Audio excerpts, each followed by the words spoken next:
I want to ask you about I think the kind of slightly mischievous thing, right? Changing the country of origin. I think Mm. many people don't know about that this was actually part of Singapore's role, I think, throughout its history, right? Yes, yes, Uh, I mean, and this is an area where the politics and the business would kind of overlap, yes, because there are international politics going on, yes, East-West politics, yes. South Africa, Taiwan. Was there ever any political fallout from this trade that the Gujaratis were involved in? No, No, huh? Mm, it was Singapore government understood. mm, Singapore government with Mr. Lee was a yeah. pragmatic government and understood. And I think Taiwan also knew about it, and the buyer also, the importing country also knew about it. But they also needed the material, so it was give and take. Everybody Mm, closed one eye, mm. everybody's happy. Finish, end of story. Who Right, right. cares about the international politics, man? And as America would though care, and right? as though if the young didn't reach Pakistan, as though Pakistan government will change its policy. No, Yeah. we were small fries, man. We are small fries. Our this thing didn't matter. Maybe these political ramifications applies to the arms trade and all that. We were just Mm, we are in the service industry. We are providing a service, not mm, important. But of course, now things have changed. Singapore government is far more strict, and you really cannot do that kind of business anymore. So that's why I'm telling you, it was a dying business. Okay, and yeah. Singapore government, I don't think cares. There was a what do you call it? I still remember when the port authorities brought in this rule, and as well as Indonesian government brought in a very big financing rule where they would finance traders at a very low interest rate. A group of us met a very senior civil servant in Singapore. You know, he looked at Ah, us and laughed. When we asked him, why don't you allow us to have special financing? He looked at us and laughed. He said, you guys are the 2% gross margin guys. You declare 2% gross margin, out of which 90% anyway you show as expenses. What tax do you pay?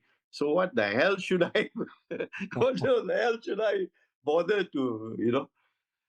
I recently met that civil servant in this Pomsec in the golf course. And I told him in his face, I said, this is what you told us. And he laughed. No, that is what the civil servant said. ah, Sometimes uh-huh. we had what are known as lead commodities. So, for example, Kasing, if you were a very big buyer of, for example, pepper, then or my pepper, I might just sell it to you at 1%. But then I'll make money on the other things that you buy, like turmeric or you buy ginger. On that, I might try and make 5 to 7%. And you also will close your eye because you're getting the bulk of your goods at a very reasonable price from me, you see. So, Mm, the rule doesn't apply that way, 2% or whatever. And don't forget, okay. some of us were taking positions. We're not back to back. So, if, for example, if pepper dropped, traditionally pepper prices were let's say $2,000. If pepper dropped to $900, I was a big buyer. I just put it in my warehouse. So I was then selling from position. I wasn't doing a back-to-back trade, you see. Do you Mm, understand? So, no, there were no fixed rules on the percentages. It's just that the civil servant, having a look at all our books, all 90% of our traders would only show 2% gross margin. So he must have said, what the hell, this bunch of buggers, forget about that. No, I just think that, I must tell you that uh, things have changed. mm, Gujaratis in general have now gone into industry. Today, for example, in Singapore, there's a Gujarati guy who makes artificial diamonds, yeah. has a factory producing artificial diamonds. Then you have bankers, you have lawyers, the trading business is not there anymore. And this is true all over the world, true all over the world. Mm, In India, of course, because it's a producing center and that, you still will have big Gujarati houses. But now things have become more, what do you call it? mm, Systematic, not systematic, more things have evened out. For example, let's take Singapore. In Singapore, Olam. All right. Yeah. Olam is run by a chap from Kerala. Now, originally in Kerala is one of the best spice producing Yes. regions of India. Mm-hmm. All the spices export, everything would be controlled by Gujaratis in Kerala. Mm. Not anymore. Not anymore. The new young Keralite also knows how to do the business. He is not dependent on. So, things have given out. Today, things have given out So it's not just a Singapore thing; it's throughout the world. throughout the world. Throughout the Mm. world. So maybe yeah. As I, one of my very good friends told me a joke. I'm talking about trading. I'm not trying to look down on traders, but I'm just Yeah. telling you a joke. Yeah. Einstein was in heaven and he met this guy. He looked at him and he says, "What's your IQ?" So the fellow said 150. So the fellow said, "Oh, you must be a scientist." The fellow said, "Yes, yes."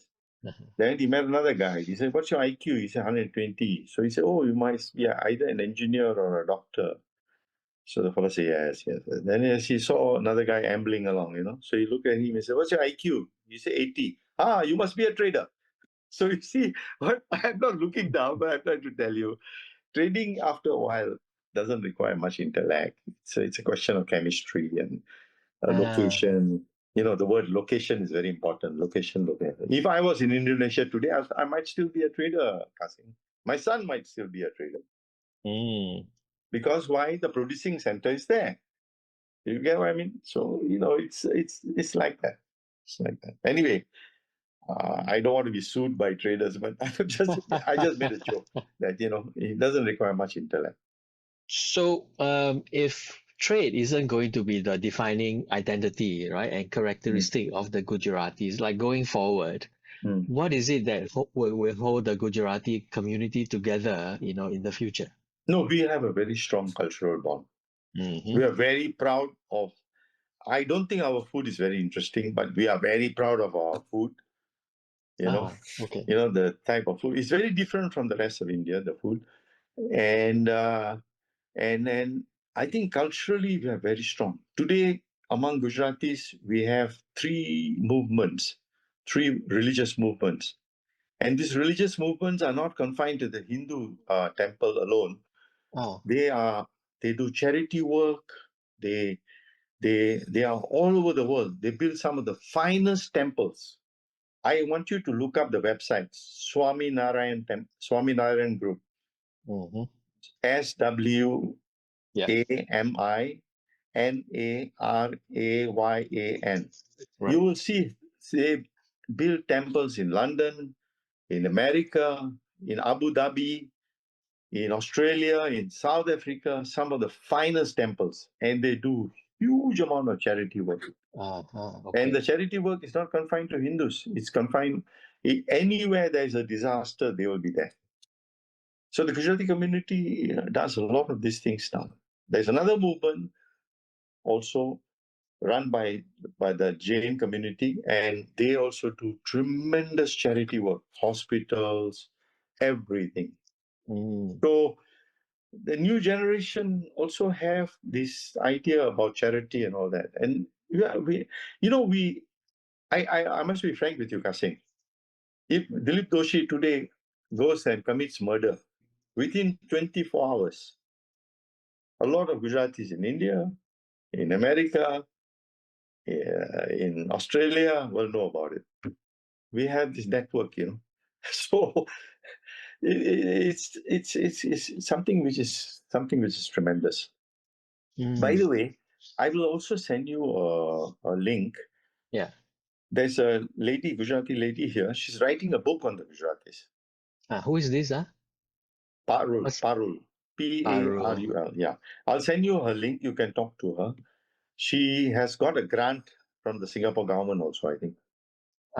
Could you tell us about the food a bit? Are there, I mean, what are the like defining cuisine of the Gujaratis? What kind of food? Basically, 90% will be vegetarian, right? Mm-hmm. But there'll also be, don't forget there are Gujarati Muslims too, right? Mm. So but we have a peculiar way of, even the Muslims have a peculiar way of cooking, which is very different from the Muslims of the rest of India or Pakistan, our food tends to be a bit lighter in spices and all that. And it tends to, if you go to, like, for example, Saurashtra, they'll put sugar in everything. So even curry has sugar, the dal will have sugar. So it's very peculiar to us, very peculiar. So we are bonded by that. I enjoy French food. I enjoy Chinese food. I enjoy Korean food. I enjoy all cuisines. But after a week, I must go back to my traditional dal and rice. And the dal must be made the Gujarati way. Otherwise, I have what you call withdrawal symptoms, So I was in America for 2 weeks. I told my wife, hey, I must have dal rice. So we had gone to a party and there was a Gujarati girl there. I said, hey, is it possible? Oh, you come to my house tomorrow. I make the thing for you. So you see the roots are there. The roots are Right, there. right. Are there any old Gujarati restaurants in Singapore? No. Gujaratis generally will not open a restaurant because Okay. traditionally, two things among Gujaratis is changing, my friend. But there Yeah. are two things among Gujaratis which are looked down upon. One is the film world, Bollywood or whatever. And the other one is running a Okay. restaurant, some other. But things are changing. I'm not saying they are not changing. They are changing. Well, what are the key cultural festivals or events for the Gujaratis in a year? We have a festival known as Navratri, Oh, 9 nights, when this is when, if I'm not wrong, Ram came back from exile.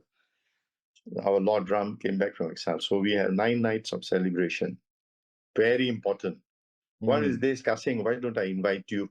You will see how well organized, yes. and you will be amazed at the organization. This lady Parul will actually brief you better. Okay, okay. And then for us, Diwali used to be very important. Mhm. Now it's unfortunately with the dispersion. Market Street was a center. All the shop houses would be lighted up, lights, and then we'll serve free ice cream and drinks and everything. Drinks means non-alcoholic drinks. Huh? In those days, it was Green Spot. Don't know. You've heard of Green Yes, Spot? yes, of course. So Green Spot and ice cream we'll serve. And everybody will be going from one office to the other, and all our bankers, Chinese, Europeans, all will come to our office, to wish us and all that. And it will be a very big occasions, like what the Chinese used to celebrate Chinese New Year Yeah, in yeah. Chinatown, with firecrackers. We also would have firecrackers and everything, but with this, after Market Street gone, Malacca Street gone, this has become more subdued. Yeah, now we tend to go to each other. So Diwali, Navratri, these are very important. So Mm. that at Market Street, there the connection with the Chinese, the non-Gujaratis was very strong, right? Very strong, very strong. Ah, We Gujaratis were not called Gujaratis; they were called Orang Mumbai. Orang Mumbai. ah, Mumbai Kya. Mumbai Kya, they used to say. The police. really? Yeah. You know what's Kya, right? Mumbai Yes, Kya. yes, yes, Hokkien. yes, yes. You are known as Mumbai Kya. That was not a derogatory No, term, lah, no, huh? no. Just Okay. definition of Gujaratis. End of story. No, no, no, not at all. Not at all. We were respected, my friend. We were very well respected. Maybe Hmm. still are. I have no idea. Yes, yes. Now, to talk about the Chinese, right? Tell us, I forgot to ask you earlier, tell us about your Chinese benefactor. Ah, Ah, you see, when I first joined the business from DBS, my father's total paid up capital was 100,000, and that included his house, or no, not paid up capital. Sorry, his shareholders' funds was 100,000. Total bank facilities was maybe 500,000, and his turnover every year was about maybe $2 million maximum, maximum. So when I joined the business, I was a bit frustrated, you see. And to cut the long story short, I met this gentleman, Mr. Ong Wai Tjoei. He was in those days the boss of Yankee Private Limited. Yankee. mm, He was known as the coffee king of Singapore. mm, And I don't know what's my good luck. He took a liking for me. yeah. So he had, I think, 14 children, 3 girls or 4 girls, and the rest were boys. And he was a Baba Chinese. Like, spoke Malay more fluently than Chinese or whatever. And he also knew my father from the Palembang days. My father was for a couple of years in Palembang in Indonesia. So he knew my father too. But somehow or other, he took a liking for me. So at lunchtime, he'll pick up the phone and he always wanted early lunch. And he'll speak to me in Malay and say, Apa boy, what are you doing? So I said, nothing. Oh, come for lunch. So I'd go for lunch. And 14 of his children, myself, and I was regarded like a family, you know. Yeah. So that was the connection. He seemed to like me very much. Oh, he did like me very much, sorry. Now, there was a instance where I had to buy clothes. Now, don't forget, our capital position had improved a bit, but still, I was still a small man. But maybe at that time, my total bank facilities was $2 million, not more than that. Although I had good support from Bank of America, but still $2 million, right? I went and bought the clothes via a Dutch company in Holland, because they had very strong connections with Zanzibar. So the amount came to 8 million US dollars. Now, in those days, the exchange rate was much higher. So we're talking of a huge amount of money. Mm. I just said confirm. Mm. So the Dutchman said, can you open a letter of credit? Not in 1,000 years could I have opened a letter of credit. So I said, no. Can you draw DP, please? Draft against payment. The guy said, I don't know you, man. How can I draft against payment? So I said, no, please, I can give you references. So he said, okay, give me a bank reference. So the Bank of America gave a good reference, but not amounting to 8 million US. They just said, yeah, he's a very capable, very trustworthy company. And I said, but Okay. that's not enough. This Not Dutchman was a enough. very seasoned trader. Uh, So he turned to me, he said, no, this bank sometimes write rubbish, So he said, I want a trade reference. Without yeah. thinking, I said, Mr. Ong Wai Tjoei of Yankee. Now, don't forget, Yankee in those days was already a 200 or $300 million company and with a worldwide reputation. Mm. So he said, oh, I know him very well. And this Dutchman has spent time in Indonesia, so he could speak Malay, right? So he said, okay, I'll call him. So as he put down the phone, I rang Mr. Ong, you see. I said, Tuan. Tuan means boss, Yes. Malay. I said, boss, you got to help me. He said, why? I said, I went and bought this from Mr. Huitima Cards Internet. He knew him, and it's 8 million US. So can you just please give a kind word? I say, put down the phone. Put down the phone. So I put down the phone. Mr. Huitema called him. He said, this company, Panachan, I've never heard of them. And it's bought from me $8 million worth of cargo. What do you think? He said, what 8 million, 10 million also can lah. Just ship it. Mm. Ah. So then my second problem arose. I had to go to Bank of America and argue. And after a while, they say, okay, we'll finance it, but you have to keep the goods in a bonded warehouse. And as you take the goods, you pay us. So they financed it. And I had to prove to them that I bought at a very low cost.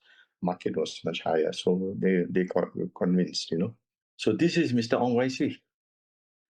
I made a lot of money. Mm. Not once did he ask me, hey, Dilip, where is my commission or where is this thing? So he was like a godfather to me. And every time I needed pepper, don't forget he was a packer, in the sense he would grade the pepper for me. Did he ever benefit from the relationship with you?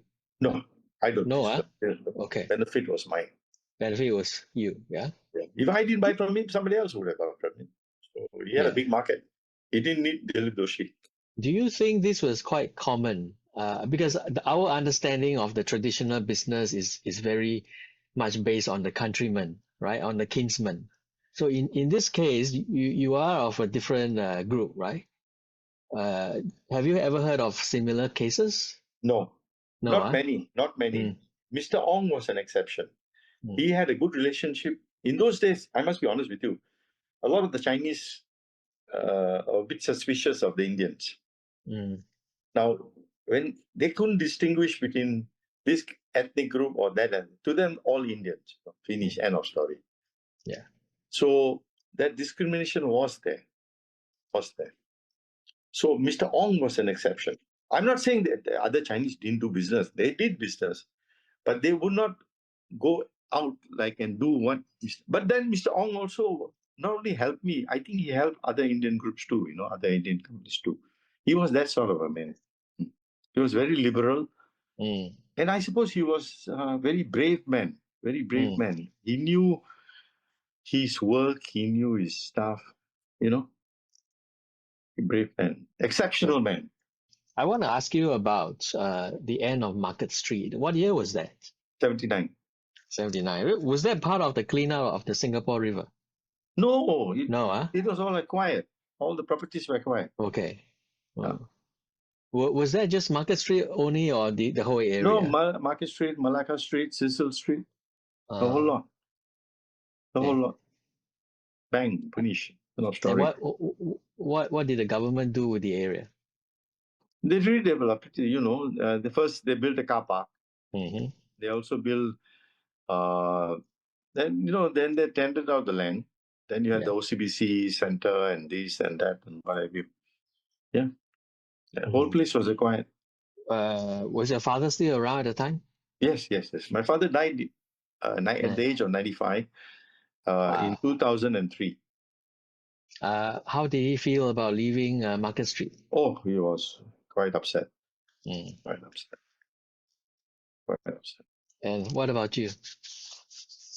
No, I also felt that if we had remained in Market Street, maybe things would have been better.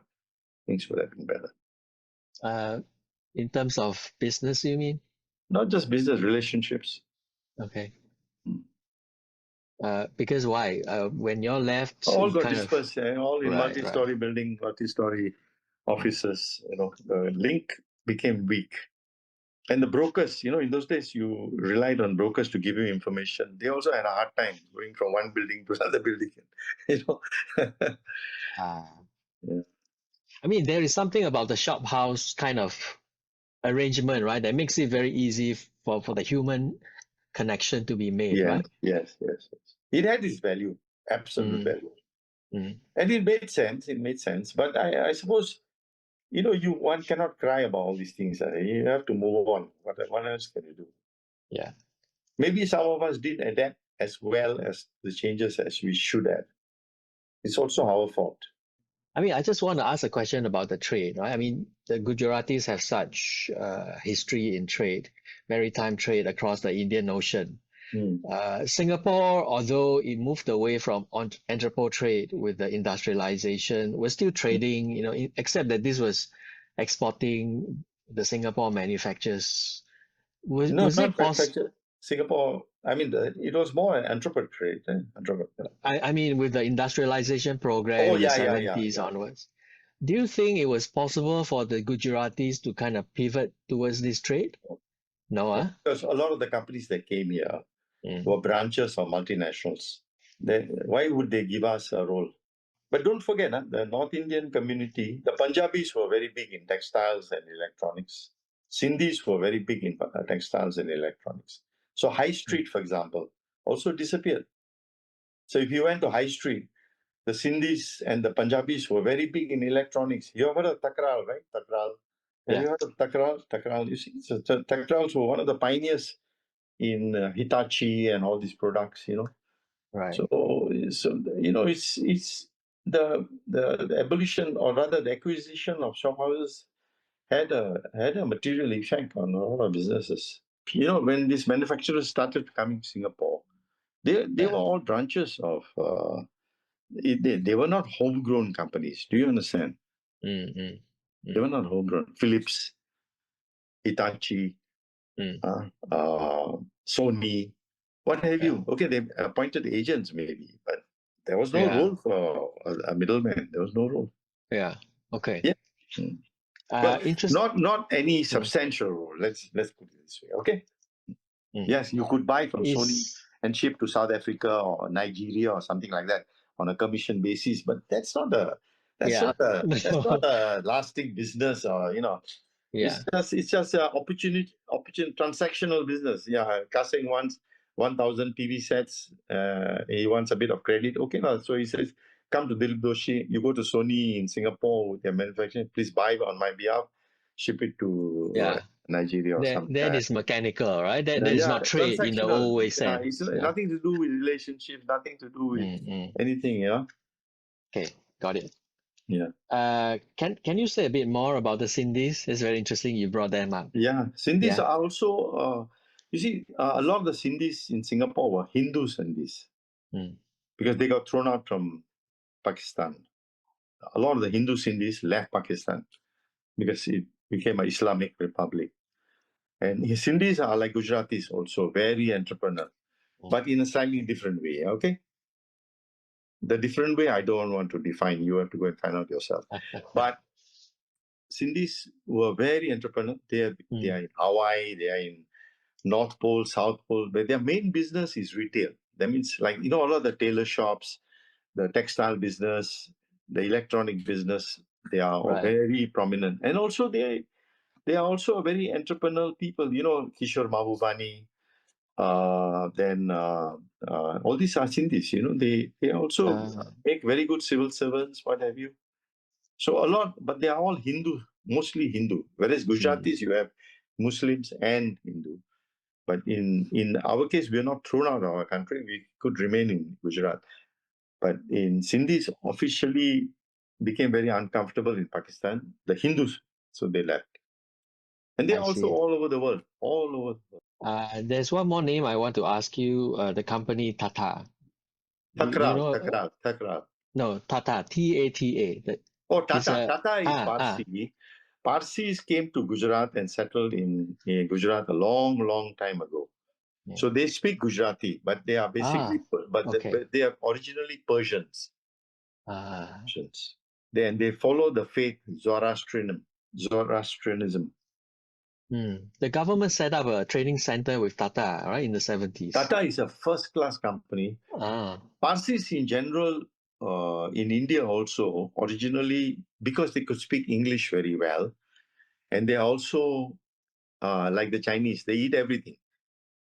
Beef, pork, everything they eat. So they could merge with the British, they could get on with the British very well, and they became industrialists in India. Right. So it's not just Tata. You have Godrej, all these big companies, Yeah, unfortunately, I think in our industrial history, we haven't really studied the Indian contribution, right? I mean, the foreign Indian from the Indian subcontinent to our industrialization, like Tata and other Indian companies. Yes. But this is the new generation. Yeah. And you see, one thing I must tell you also. You see, you take Malaysia, you take Singapore. There were two kinds of Chinese. Educated Chinese could mix very well with the British. So when the British left, the Chinese could take over companies like Guthrie, Straits Trading, Sime Darby, all these. They could, because they were already mixing very well with these people. In the stock market, what have you. This is where the Gujarati companies missed out. Now, is it because of because of their diet?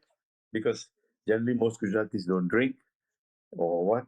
So you see, life is like that. You also have to adapt to the main culture. You cannot remain in a well. So these are also things which need to be brought up in history. But of course, now the modern fellow is totally different, right? But I'm talking of history now. So, your opportunities are missed. Go ahead. I met Ishwaran once. And I told him, at that time, I told him, I said, we Indians must also learn Hokkien, Cantonese, and Mandarin. We will not confine ourselves just to Tamil or whatever. So he looked at me, he said, why? I said, don't forget, besides business, entrepreneur business, we also have, plumbing business, aircon business, so many other businesses where you can play a role. But for the Chinese fellow, or to use the Chinese fellow to be comfortable with you, you should be able to speak in his language, because he's not conversant in Malay, he's not conversant in Mandarin, or he's not even conversant in English. He wants to speak Hokkien. Huh? He wants to curse you in Hokkien. So you must be able to adapt. So, I am of the view that you can remain what you are, but you must also merge in with the majority. You must. You must. If you want to succeed in life. Because, you see, business is not confined to one area, It's a wide spectrum. It's a wide spectrum. What about the service industry, man?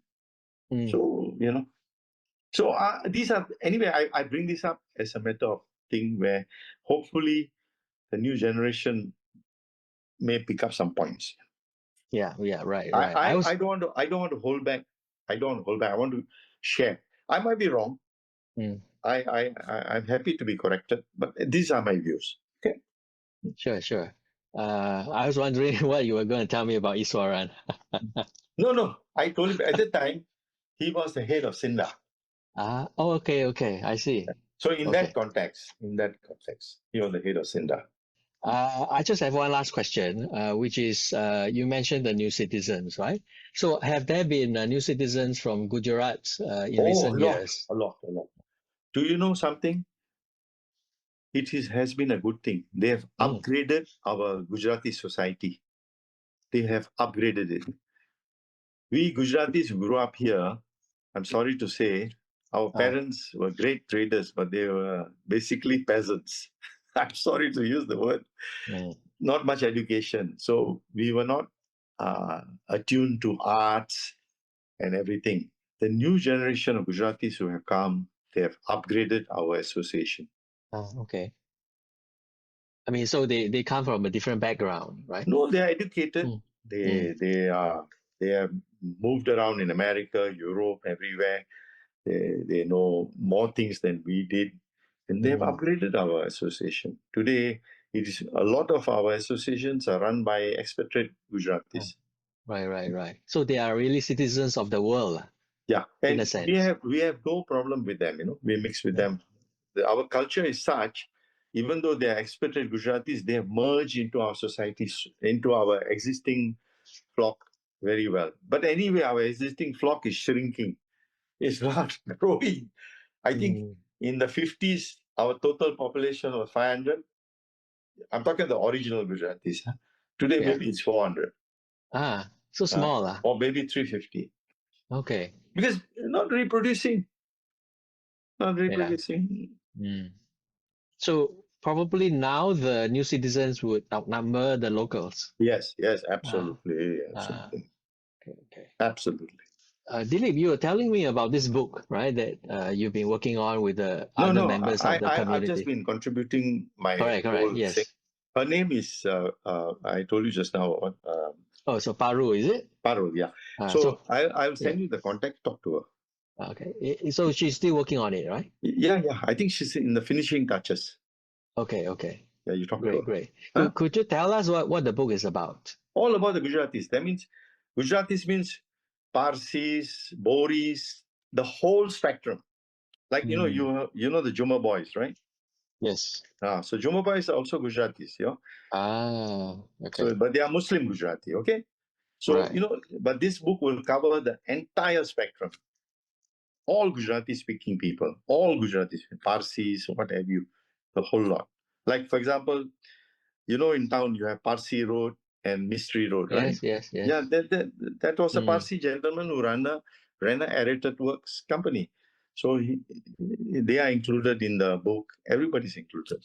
Thank you so much, Dilip, for this deep dive into the history and memory of the Gujaratis. Yeah. I really learned a lot. Every time I talk to you, I learn something new. Well, I always believe in sharing what are known as what were the good things and what are the bad things, and hopefully we all learn from that. And, hopefully my children also listen and learn something, of my grandchildren listen and learn something. They may not listen to me. They may not listen to me directly, but indirectly they might. Don't worry, I will listen to you if they don't.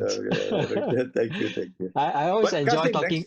Next time that you talk to Parul, maybe if there's a festival, she can take you along. Have a look. Okay. Make it a point. I will. since you are doing all these things, it'll be in your interest to, go and have a physical, see how organized it is. Can. Yeah. So we keep in touch. I Anytime. hope you take care of yourself and Yeah, thank you. yeah. All right. Thanks a lot, Dilip. We catch up. Yeah, All and right. you take care of yourself. Huh? I will. I Yeah. have to. Thank you. Yeah. Yeah, and by the way, happy Chap Gome. So go man. Yeah. Tonight we're gonna have tang yuan. Okay, okay. Wish you well. Thank you. Bye-bye. See you, Dilip. Bye. Bye-bye.